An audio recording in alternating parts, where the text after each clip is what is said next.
¿Cómo se llama? Aquí.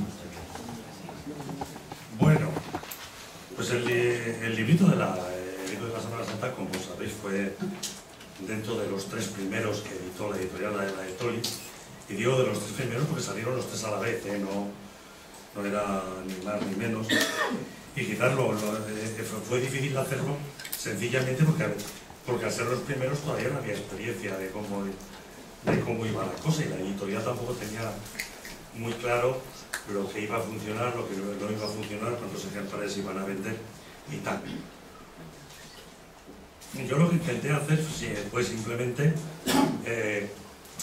comentar lo que es la Sábana Santa y cuáles son sus errores y por qué tenemos que considerar que es un lienzo del siglo XIV para divulgación, sin meterme en muchas profundidades ni en el detallito este o el otro detallito. Y así pues empecé a ver todos los problemas. Por mencionar uno, un lienzo de 4 metros de alto por 2 de ancho era imposible hacerlo en Palestina, punto, se acabó, así de fácil. El segundo punto, utiliza una sarga de 3:1. La sarga de 3:1 se empezó a utilizar en Lirey en el siglo XIV. ¿Y qué pasa en Lirey en el siglo XIV? Perdón. ¿Cómo se hace una tela de 4 metros?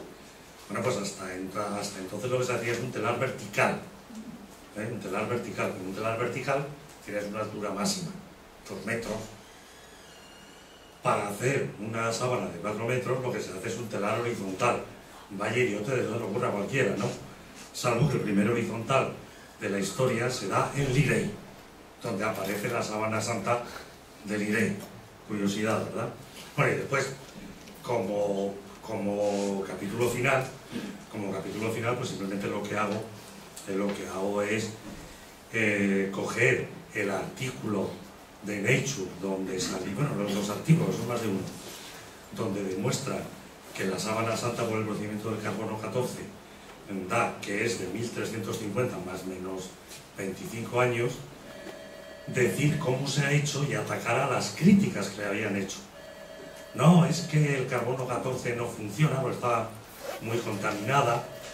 Bueno, pues hice una simulación de qué contaminación tenía que tener la Sábana Santa para que, siendo del siglo cero, diera que era del siglo XIV.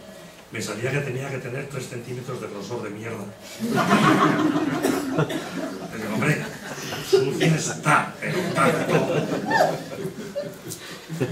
Después todo hombre, es que como estaba quemado, pues se ha cambiado el carbono 14. Digo, oye, pues si no lo sabías, el carbono 14 se quema. La primera es quemarlo. Además, como había velas, contaminaron. Bueno, ya vemos que no. Al final todo está muy bien. Y al final no, bueno, es que a lo mejor han hecho mal el experimento. Vamos a ver. Lo hicieron 3 laboratorios independientes con una prueba doble ciego. El primer laboratorio hizo más de 2000 pruebas. O sea, cuando decimos que hizo una, hizo más de 2000. El segundo laboratorio hizo también cerca de 2000 pruebas, y el tercero es más interesante porque no solamente hizo también un porrón de pruebas, sino que además lo hizo con distintos métodos de lavado. Ya sabéis que una de las críticas fue que no estaba lavado. Bueno, pues en uno utilizaron un detergente y en el otro utilizaron ultrasonidos, y todo daba lo mismo. Y después, bueno, sobre todo es que el tema está muy claro. A los investigadores les dieron 4 botecitos. En uno había una cosa, bueno, os digo lo que era, pero ellos no lo sabían. Ellos tenían un 1, un 2, un 3 y un 4.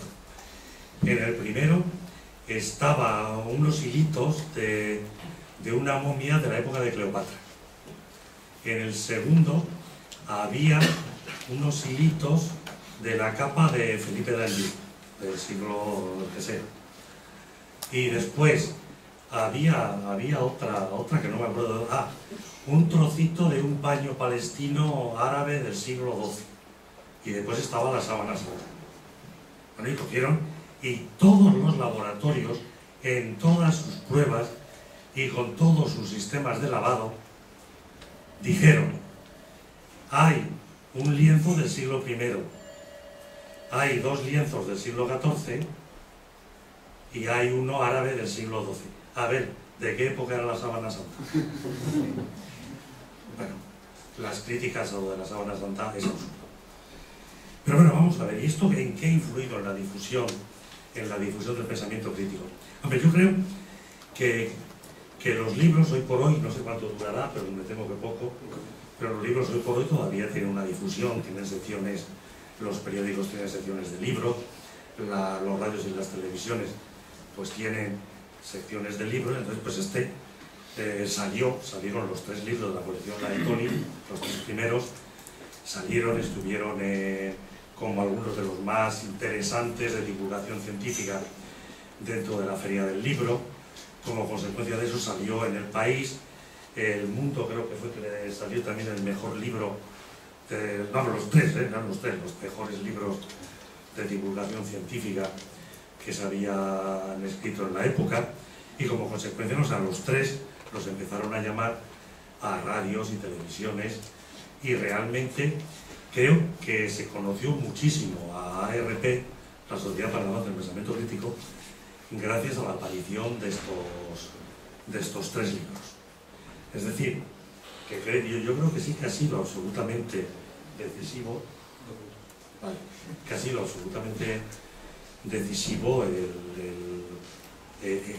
esta arrancada, y después los siguientes creo que han seguido la misma tónica. Pues me acuerdo que yo presenté el de la homeopatía de Víctor Sanz Larrínaga, y salió en todos los periódicos de Navarra. Después yo le invité a Radio Euskadi, y además otras muchas cosas. O sea, que yo creo que sí que lo mueven bien, Bueno, y últimamente ya, y con esto acabo, que con el libro de la homeopatía de Mulet, además de que él por su cuenta... Productos naturales. Sí, esto sí. Que de la homeopatía era el de Víctor, sí. Que él mismo ha hecho una cantidad de movimientos espléndidos, pero concretamente en el País Vasco, que es lo que más conozco, ha sido extraordinario. Varias conferencias en Radio Euskadi, en Radio Vitoria, en la SER, en Onda Cero, en fin, que yo creo que, y como siempre se dice de la Sociedad para el Avance del Pensamiento Crítico, y decimos que se busca en internet y ya está, pues yo creo que el efecto ha sido tremendamente positivo, y ya me callo.